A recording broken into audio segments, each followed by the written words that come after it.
Avec le temps, vous découvrirez que la panique devient une rareté dans votre vie, remplacée par une paix qui émane de l'intérieur, une paix qui ne dépend pas des circonstances externes, mais de votre propre état d'esprit. La maîtrise de soi, l'acceptation et la vertu deviennent non seulement les clés pour surmonter l'anxiété, mais les piliers d'une existence plus sereine et plus épanouie. En continuant à appliquer ces principes, vous remarquerez que non seulement la panique s'atténue, mais que vous commencez également à aborder les défis de manière plus proactive et réfléchie. La méthode stoïcienne en 4 étapes offre une structure qui vous aide à sortir du cercle vicieux de l'anxiété, où les pensées négatives se nourrissent les unes des autres, pour entrer dans un espace où l'action est guidée par la raison et la vertu. Ce processus transforme votre relation avec le stress et les événements perturbateurs, en vous donnant un pouvoir renouvelé sur votre état mental. Lorsqu'une situation difficile se présente, que ce soit un conflit au travail, un examen imminent ou même une interaction sociale intimidante, vous serez capable de reconnaître la montée de l'anxiété dès le début. Vous aurez acquis la capacité de percevoir cette réaction primaire comme une simple information, plutôt que comme une menace inévitable. En adoptant les premières étapes du stoïcisme, vous commencez à comprendre que l'émotion intense que vous ressentez n'est qu'un symptôme de votre perception et non un fait. C'est cette distinction qui devient votre plus grand atout, la capacité à observer sans se laisser emporter, à réfléchir sans réagir immédiatement. Cela ne veut pas dire que vous cesserez d'avoir des émotions. C'est là un aspect fondamental du stoïcisme. Il s'agit plutôt de ne plus être esclave de ces émotions. Les émotions ne sont ni mauvaises, mais leur gestion nécessite une vigilance constante. Apprendre à observer une émotion forte, comme l'anxiété, sans se laisser engloutir par elle, est une pratique continue qui requiert de la patience. Vous découvrirez que plus vous réussissez à appliquer cette technique, plus il devient facile de ne pas succomber aux vagues émotionnelles qui déstabilisent habituellement les individus. L'étape de la dissociation, où vous apprenez à séparer l'événement de vos émotions, devient plus intuitive à mesure que vous pratiquez. Vous commencerez à reconnaître des modèles dans vos réactions. Par exemple, vous pourriez observer qu'une certaine situation déclenche une anxiété sociale récurrente. Plutôt que de succomber à la panique, vous pourriez simplement noter l'anxiété qui surgit, l'analyser et comprendre d'où elle provient.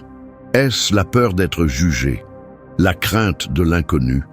Peu importe la source de l'anxiété, la prise de recul vous permettra de voir les choses sous un autre angle, avec une perspective plus large et plus objective. En vous détachant de cette émotion, vous reprenez le contrôle de la situation. Dans la 3e étape, le raisonnement devient le guide central. À ce stade, vous avez déjà pris conscience de l'émotion et vous vous êtes distancié d'elle. Vous commencez alors à rationaliser vos pensées. C'est ici que vous mettez en œuvre l'une des pierres angulaires du stoïcisme, la maîtrise de la pensée. Les stoïciens nous enseignent que l'on peut toujours choisir comment interpréter une situation. Le raisonnement logique remplace les réflexes émotionnels et la réflexion consciente vous permet d'identifier les pensées irrationnelles qui alimentent la panique. Cela peut être particulièrement puissant lorsque vous êtes confronté à une situation qui semble accablante. Vous pourriez vous retrouver à penser, par exemple, que tout va mal, que vous êtes en échec ou que vous ne pouvez pas supporter ce qui se passe. La logique stoïcienne vous invite à contrer ces pensées automatiques. Que pouvez-vous réellement contrôler ici?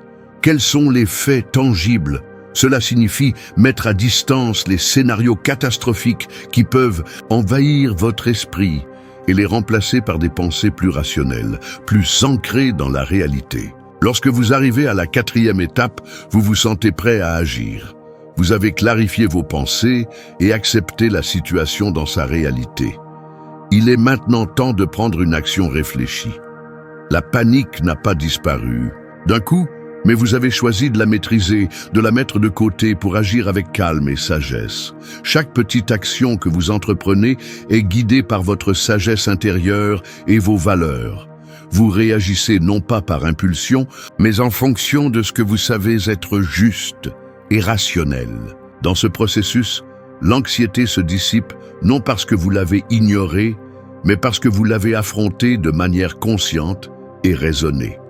À long terme, vous constaterez que ce processus stoïcien ne se limite pas à gérer une crise ponctuelle, mais qu'il devient un cadre pour aborder chaque aspect de votre vie. Cette méthode ne sert pas seulement à faire face à la panique, elle façonne votre caractère, votre force intérieure et votre capacité à vivre de manière plus sereine et plus équilibrée. Le stress et la panique se transforment en opportunités de croissance personnelle, vous apprenant à naviguer dans les turbulences émotionnelles sans perdre votre stabilité intérieure. Le stoïcisme, à travers ces 4 étapes, vous offre non seulement un outil de gestion du stress, mais aussi une philosophie de vie qui vous aide à faire face à toutes les adversités avec calme et dignité.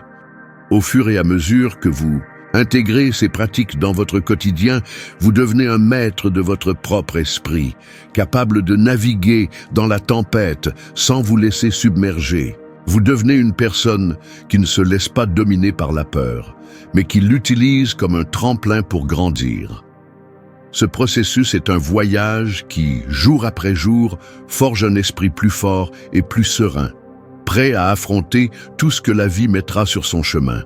En appliquant cette méthode stoïcienne en 4 étapes, vous découvrez que la panique n'a plus le pouvoir de vous submerger. Plutôt que de fuir ou de vous laisser emporter par des émotions incontrôlables, vous apprenez à les observer, à les comprendre et à les transformer en catalyseurs de votre croissance intérieure. Chaque étape devient un ancrage, un repère qui vous permet de rester maître de vous-même, peu importe la situation à laquelle vous faites face. La véritable force ne réside pas dans l'absence de stress, mais dans la capacité à le gérer avec calme et rationalité. Cette méthode ne se contente pas de vous offrir une solution temporaire, mais elle vous invite à intégrer une nouvelle manière de penser et d'agir qui deviendra une seconde nature. Plus vous l'appliquerez, plus vous serez capable de transformer chaque situation stressante en une occasion de pratiquer la sagesse et la maîtrise de soi. Ainsi, en vous engageant sur cette voie, vous ne faites pas qu'éliminer la panique ou l'anxiété, vous vous créez une vie plus sereine, plus réfléchie et plus alignée avec vos valeurs profondes. Vous devenez une version de vous-même, capable d'affronter les défis de manière plus forte, plus sereine et plus consciente. Une version qui sait que la tranquillité n'est pas l'absence de difficultés, mais la manière dont on choisit de les affronter. Lorsque nous acceptons pleinement la réalité de nos vies, y compris ses épreuves et ses imperfections, nous arrêtons de lutter contre le stress et au contraire, nous l'intégrons dans notre existence avec calme et sérénité. Cela ne signifie pas que la vie deviendra soudainement facile, mais que nous apprenons à vivre avec elle d'une manière plus consciente et plus centrée. La vie sera toujours semée d'embûches, mais en étant plus présent, plus connecté à notre essence, nous pouvons mieux gérer ces défis sans nous laisser engloutir. Je me souviens d'une période où, après avoir pris à cœur ces enseignements, j'ai commencé à me libérer de la spirale du stress. Chaque crise, chaque moment d'anxiété devenait une occasion de mettre en pratique la sagesse stoïcienne que j'avais absorbée. Le stress, au lieu de me contrôler, est devenu un indicateur précieux, un signal qui me rappelait de revenir à ma véritable nature, de me recentrer, de respirer profondément et de me reconnecter à l'essentiel. Ainsi, ce parchemin stoïcien ne m'a pas seulement permis de gérer mon stress chronique, mais il a transformé ma manière de vivre. Il m'a appris que la véritable liberté n'est pas l'absence de difficultés, mais la capacité à choisir notre attitude face à celle-ci. En maîtrisant nos pensées et nos perceptions, nous devenons les architectes de notre propre paix intérieure. En poursuivant cette voie stoïcienne, j'ai rapidement compris qu'une autre clé essentielle résidait dans la distinction entre ce qui dépend de nous et ce qui échappe à notre contrôle. Cette distinction simple mais profonde a radicalement changé ma manière de percevoir le monde. Ce qui est en notre pouvoir, ce sont nos pensées, nos actions et notre réaction face aux événements. Ce qui échappe à notre contrôle, ce sont les circonstances extérieures, le comportement des autres et le flot incessant des événements mondiaux. Il y a une puissance incomparable dans l'acceptation de cette vérité.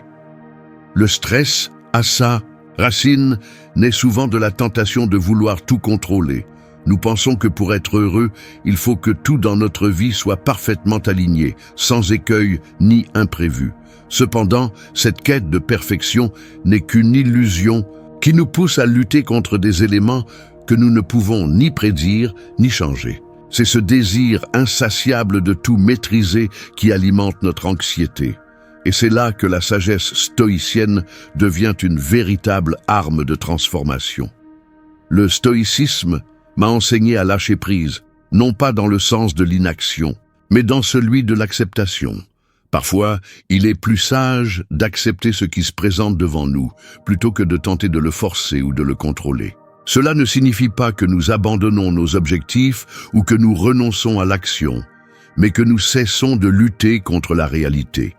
Quand le stress surgit, au lieu de l'accepter comme un ennemi à fuir, j'ai appris à le considérer comme un messager, un indicateur qui me signale qu'il est temps de revenir à l'essentiel, ma réponse intérieure. J'ai également découvert une autre pratique stoïcienne qui a été révolutionnaire dans ma gestion du stress, la visualisation négative.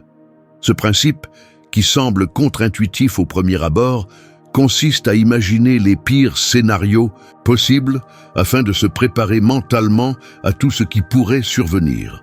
L'idée n'est pas de sombrer dans le pessimisme ou la peur, mais plutôt d'identifier ce que l'on pourrait perdre et d'accepter mentalement cette possibilité. En faisant cela, j'ai réalisé que beaucoup de mes angoisses provenaient de ma peur de l'inconnu, de ce que je n'avais jamais expérimenté.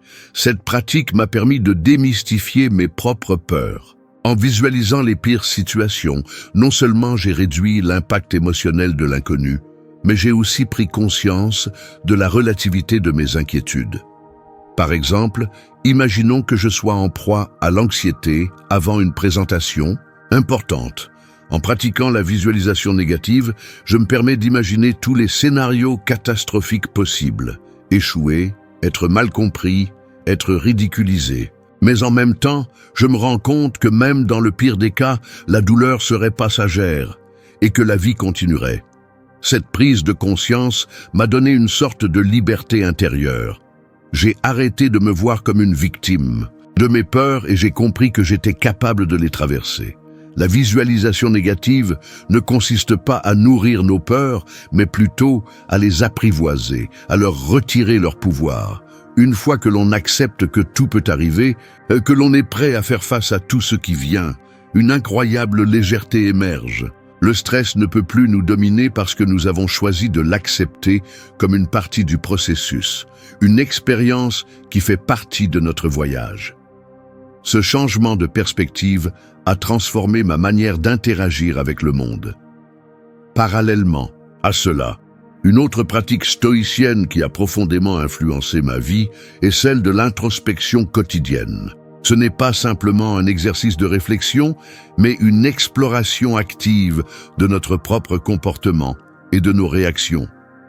Le stoïcisme nous enseigne à examiner nos pensées et nos actions chaque jour, à nous demander si elles sont alignées avec nos valeurs les plus profondes.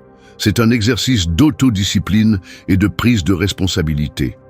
En identifiant les sources de stress dans ma vie et en prenant du recul pour comprendre pourquoi ces choses me touchaient autant, j'ai pu les désarmer. Cette introspection m'a permis d'identifier des schémas récurrents dans mes pensées et mes comportements, des croyances limitantes qui nourrissaient mon anxiété. J'ai compris que mon stress ne venait pas seulement des événements extérieurs, mais aussi de la manière dont je les interprétais. Lorsque je commençais à analyser mes pensées avec objectivité, je réalisais que beaucoup de mes peurs étaient basées sur des jugements erronés ou des anticipations négatives sans fondement. Le simple fait de prendre du recul et de remettre en question ces croyances a contribué à réduire de manière significative mon stress. Une autre leçon importante du stoïcisme est la notion d'indifférence. En apparence, cela peut sembler déconnecté, voire froid, mais en réalité, c'est une des pratiques les plus puissantes que j'ai jamais apprises. L'idée d'être indifférent n'implique pas l'indifférence émotionnelle, mais plutôt l'indifférence aux choses extérieures qui échappent à notre contrôle.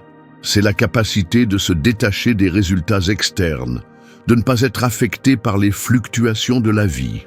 Nous vivons dans une société qui nous enseigne à être constamment pris par ce qui se passe autour de nous, nos succès, nos échecs, les réactions des autres. Mais lorsque nous nous libérons de ce besoin d'approbation externe, nous devenons plus solides et plus sereins. Le stress, dans ce contexte, est une réaction à notre dépendance excessive à l'extérieur pour notre bien-être. Si nous pouvons rester fermement ancrés dans notre propre réalité intérieure, en faisant fi de la cacophonie extérieure, le stress perd tout son pouvoir. La pratique de l'indifférence ne signifie pas l'inaction, mais plutôt une action, guidée par des principes solides, indépendamment des circonstances extérieures. Finalement, ce parchemin stoïcien m'a enseigné une vérité fondamentale. Tout ce qui se passe dans la vie, aussi difficile que cela puisse paraître à première vue, est une occasion d'apprentissage. Les défis, les moments de stress, d'anxiété ou de douleur ne sont pas des ennemis à combattre, mais des enseignants qui nous permettent de grandir. Plutôt que de fuir ces moments, le stoïcisme m'a appris à les accueillir comme des occasions de développement personnel, de transformation intérieure. À chaque étape de ma propre évolution, j'ai découvert que, à travers la pratique des principes stoïciens, le stress n'a pas disparu de ma vie, mais il est devenu une énergie que j'ai appris à canaliser. Plus je m'ouvrais à ces enseignements, plus je devenais capable de faire face au monde extérieur avec calme et résilience. C'est une forme de sagesse intemporelle qui ne se contente pas de traiter les symptômes du stress, mais qui nous donne les outils pour transformer notre manière de percevoir et de réagir aux défis de la vie.